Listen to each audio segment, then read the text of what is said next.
Soou a palavra de Deus, ali de onde não havia céu nem terra. Eze desprendeu de sua pedra e caiu ao segundo templo e declarou sua divindade. E estremeceu toda a imensidão do Eterno. E sua palavra foi uma medida de graça, um desaguar de graça e quebrou e honrou as encostas das montanhas. Quem nasceu quando baixou? Grande Pai, tu o sabes. Nasceu seu primeiro princípio, e revestiu as encostas das montanhas. Quem nasceram ali? Quem? Pai, tu o sabes. Nasceu o que é eterno no céu. E nada subiu ao céu, senão o que desceu do céu, o Filho do homem que está no céu. E como Moisés levantou a serpente no deserto, assim é necessário que o Filho do homem seja levantado, para que todo aquele que nele crê não se perca, senão que tenha vida eterna. João 3,14-16. Em todo momento dado todo o futuro do mundo está predestinado existe, porém está predestinado condicionalmente. Quer dizer, serás tu aquele futuro segundo a direção dos fatos em um momento dado, a menos que entre em jogo um novo fato e um novo fato pode entrar em jogo só desde o terreno da consciência e da vontade que dele resulte. É necessário compreender isto e dominá-lo. P. D. Auspensky, Tertium Organum. Nunca pude entender a este homem estranho e de mesura da palavra e que parecia deleitar-se ao confundir-me com suas cáusticas e paradoxais observações sobre todas as coisas. Causava a impressão de ser um taciturno, mas, aos poucos, nenhuma pessoa podia deixar de advertir o fato mais extraordinário que tenha conhecido em minha agitada vida. Ele era um sorriso, ou era dos pés à cabeça. Não sorria, não precisava sorrir, tudo nele era esse sorriso. Esta impressão me chegava de uma maneira muito curiosa e difícil de explicar. Direi unicamente que o sorriso parecia uma propriedade natural de seu corpo e que emanava até de seu modo de andar. Nunca ouvi rir, mas possuía o dom de comunicar sua alegria ou seriedade, conforme fosse o caso. Nunca ouvi deprimido ou alterado, nem mesmo durante aqueles turbulentos dias, no final da Segunda Guerra em que, por consequência de uma revolução política, eu fui parar em um cárcere e ele não fez absolutamente nada para obter a minha liberdade. Mesmo neste incidente demonstrou ser um homem fora do comum. E até parecia empenhado que eu continuasse preso, e certa vez quando eu lhe recriminei sobre esta atitude, me disse, estás muito melhor aqui do que lá fora. Pelo menos aqui estás bem acompanhado e até é possível que despertes. Mas se aqui nem se pode dormir, lhe disse, isso é o que tu pensas porque ainda não sabes qual das maneiras de dormir é mais perigosa e daninha ao longo do tempo. Há quem vela contigo ainda quando dormes, e estás bem acompanhado. No pavilhão em que eu me encontrava preso havia muitos homens aos quais eu respeitava seus valores intelectuais e cujas conversações eram muito interessantes. Com alguns jogava intermináveis partidas de xadrez, mas nossas conversas seguiam sempre o rumo dos acontecimentos políticos que haviam culminado como nossa prisão.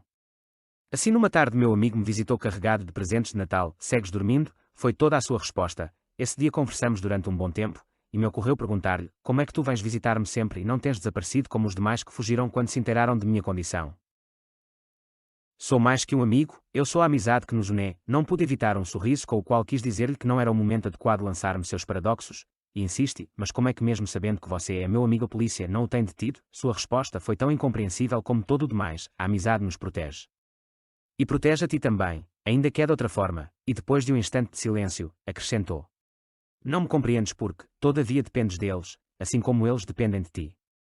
Nem tu nem eles dependem, todavia de si mesmos, mas todos vocês estão convencidos do contrário. Se puderem compreender somente isto, compreenderão todo o demais a seu devido tempo. Isto incitou a minha revolta e contestei violentamente. Disse-lhe que suas palavras eram muito interessantes como filosofia noites de fastio, mas nas circunstâncias em que eu me encontrava convertiam-se em uma insuportável tolice.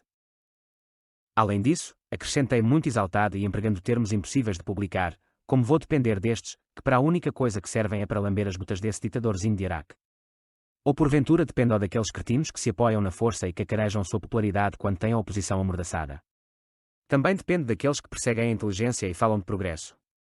Não me chamaria a atenção se assim me dissesses agora. Ele me olhou com seu invariável e paciente sorriso, me escutou até que eu tivesse terminado e oferecendo-me cigarros e fogo, contestou, tu o tens dito. Também dependes dele e de muitas outras coisas mais. Estes, fez um gesto apontando aos guardas armados que estavam do outro lado das grades, o apoiam com suas armas porque não sabem fazer outra coisa a não ser obedecer a quem saiba mandá-los. Sem armas, sem uniformes e sem chefes não seriam nada. Creem-se-amos de suas armas, mas na verdade são escravos delas. Mas tu é os que estão aqui presos contigo são piores.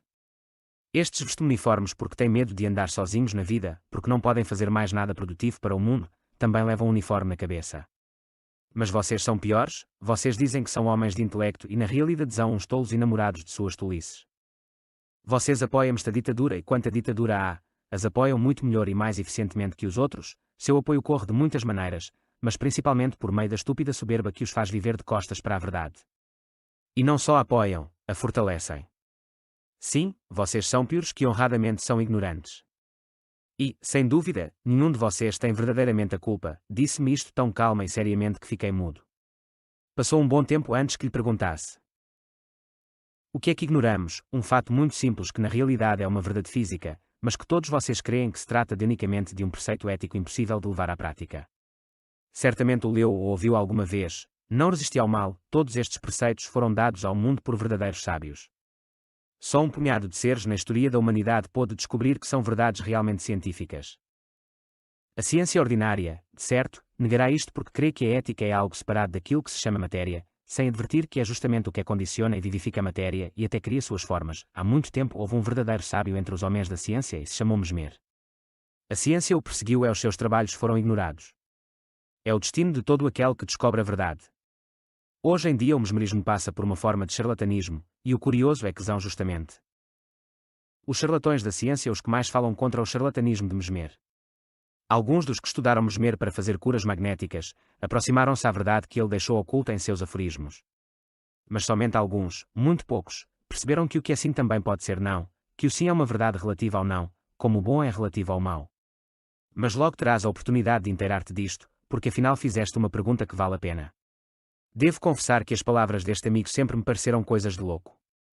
Naquela tarde, ele se foi mais contente e alegre que de costume, prometendo-me uma nova visita dentro de 2 dias, coisa que, conforme os regulamentos da prisão, era sumamente difícil.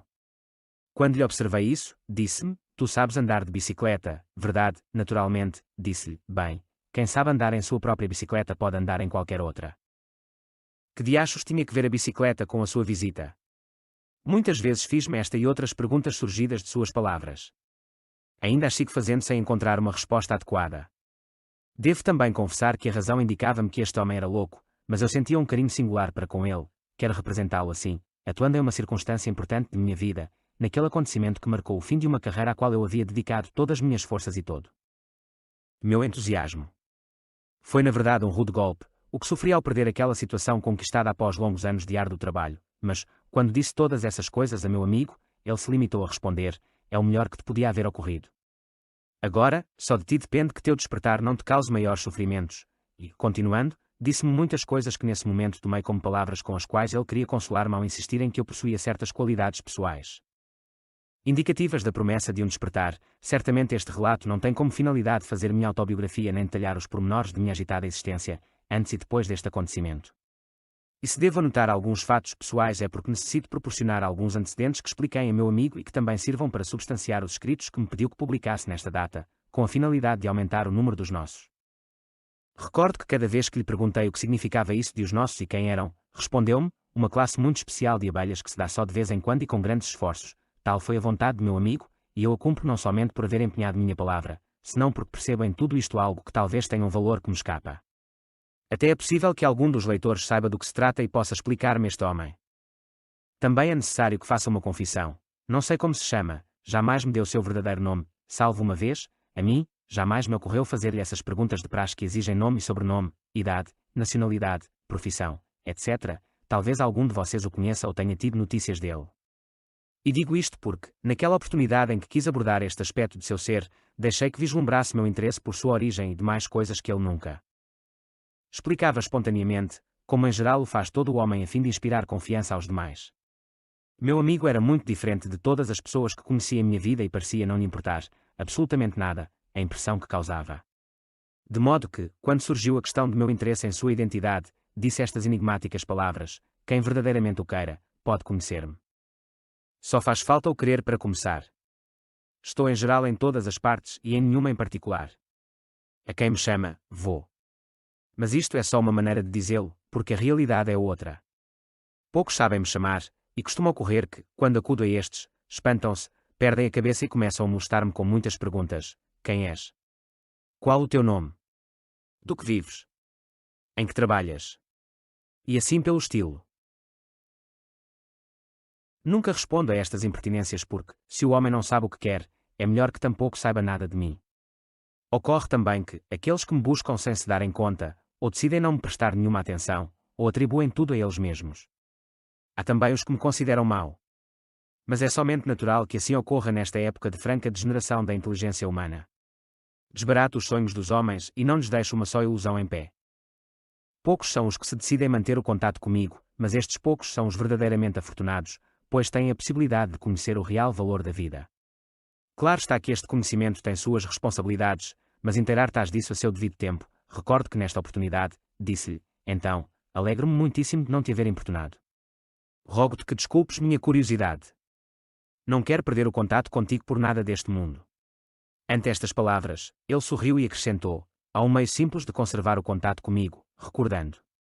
A recordação é o contato com a memória. Na memória está o conhecimento ou a verdade. Unir-se de coração à verdade é o transcendental. Desfruta de minha amizade enquanto estou contigo. Deves procurar entender as coisas que te digo e compreender-me. Todo esforço que faça neste sentido será benéfico para ti, ainda que muitas vezes pareça que toda a tua vida se desmorona. Tu é um destes que me tenha chamado sem se dar conta que me buscava. Não me tens incomodado com perguntas nem com pedidos nécios. Mas devo-te advertir que, se tens algumas qualidades que me conservam a teu lado, essas mesmas qualidades podem afastar-me totalmente de ti, se é que não despertas. Ao menos, se agora despertasses, e somente de ti depende que o faças, não sofrerias o que seguramente haverás de sofrer quando devas permanecer só e em silêncio, como no deserto. Eu só posso acompanhar-te por um tempo. Se não aprendes a acumular o quanto te dou, somente tu terás a culpa disto. Naquela época incomodava-me o tom protetor com que me falava nestes casos. Sua seriedade parecia absurda e fora de lugar. Muitos amigos e alguns de meus companheiros de trabalho sentiam uma marcada antipatia por ele. Perguntavam-me o que era que eu via neste amigo e o qualificavam de tipo raro, alguns diziam que não tinha sentimentos, que nada o comovia. Mas eu sei que era um homem cheio de amor. Quando comentei a opinião de meus amigos, por causa de um incidente social, disse-me, não te incomodes com essas opiniões. Esses são a escória do mundo, o verdadeiro mal da sociedade humana. Sempre haverá em seus bolsos as 30 moedas de prata. Nada tenho com eles, nada quero ter, estão submetidos a outras forças, das quais poderiam livrar-se se realmente o quisessem, mas estão enamorados de si mesmos e confundem o sentimento com suas debilidades pessoais. Porém, será melhor e mais prático que eu faça um relato cronológico dos fatos.